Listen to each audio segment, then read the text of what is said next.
வணக்கம் மாணவர்களே. இந்த ஃப்ராத் ஃப்ளோடேஷன் ப்ராசஸ், இந்த மெத்தடு எதுக்கு யூஸ் பண்ணுவாங்க அப்படின்னா, சல்ஃபைடு ஓரை கான்சென்ட்ரேட் பண்ணுறதுக்கு. அதுக்கு என்ன sir example? Galena, PBS, zinc sulphide, zinc blende, இதெல்லாம் உதாரணமாக சொல்லலாம். In this method, the metallic ore particles which are preferentially wetted by ஒரு oil, சரிங்களா, can be separated from the impurity. இந்த மெத்தடில் ஓரை நல்லா க்ரஷ் பண்ணிட்டு, அதுக்கப்புறம் ஓரோட வாட்டர், அதுக்கப்புறம் பைன் ஆயில், அது யூக்கலிப்டஸ் ஆயில். அப்போ எப்படி? ஓரு, வாட்டர், பைன் ஆயில், அதுதான் ஃப்ராத்திங் ஏஜென்ட். இந்த பைன் ஆயில் தான் என்னன்னா ஃப்ராத்திங் ஏஜென்ட், நுரை உண்டாக்கும் காரணி. அதுக்கப்புறம் கலெக்டர், அப்போ ஒரு plus water plus pine oil, that is frothing agent. அப்புறம் collector, that is sodium ethyl xanthate. இதெல்லாம் சேர்க்கணும், நல்லா வேகமாக கலக்கணும். நீங்கள் கலக்கினீங்கன்னா இந்த மாதிரி நுரை உண்டாகும்.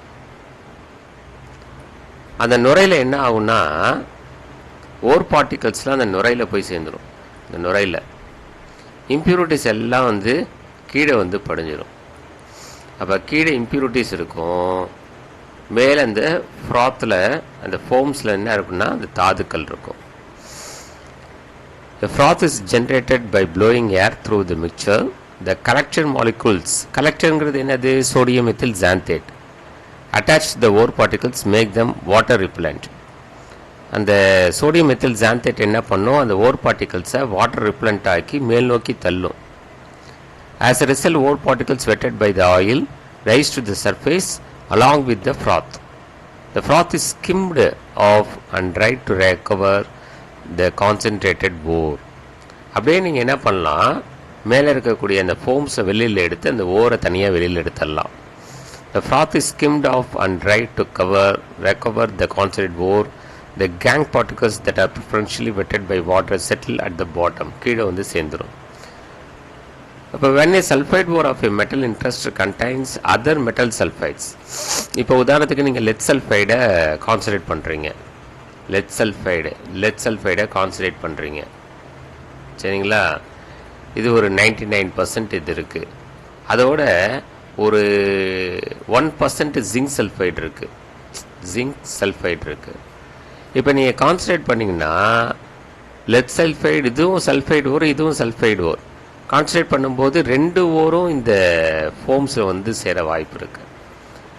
எனக்கு லெட் சல்ஃபைடு மட்டும்தான் வேணும், ஜிங்க் சல்ஃபைடு வேணாம், அது கீழே போய் படிஞ்சிடணும் அப்படின்னு சொன்னீங்கன்னா, அப்போ நம்ம என்ன சொல்லலாம், டிப்ரெஸிங் ஏஜென்ட் சேர்க்கலாம். அது such as sodium cyanide, sodium carbonate, இதெல்லாம் டிப்ரெஸிங் ஏஜென்ட். இப்போ இது என்ன பண்ணும் அப்படின்னா, are use to selectively prevent other metal sulphides.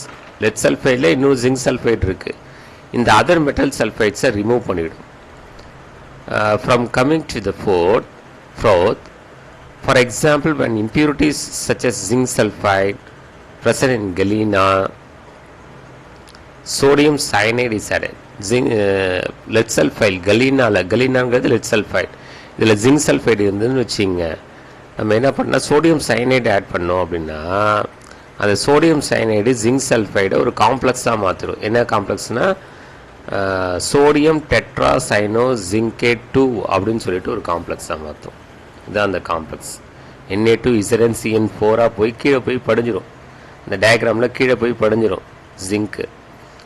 அப்போ அந்த சர்ஃபேஸ் ஆஃப் ஜிங்க் சல்ஃபைட்.